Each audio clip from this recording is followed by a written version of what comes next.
If you want to factory reset this mobile router, this is my Hawaii mobile router, and I want to reset my mobile router, and you can see this is the reset button. You have to press this reset button about 10 seconds or more, and now I'm doing this process.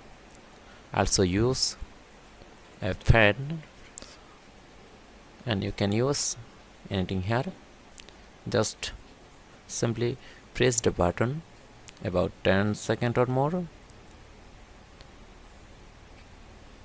then you can see the indicator is is green, and it will be reset, factory reset. Just close the package, then connect again,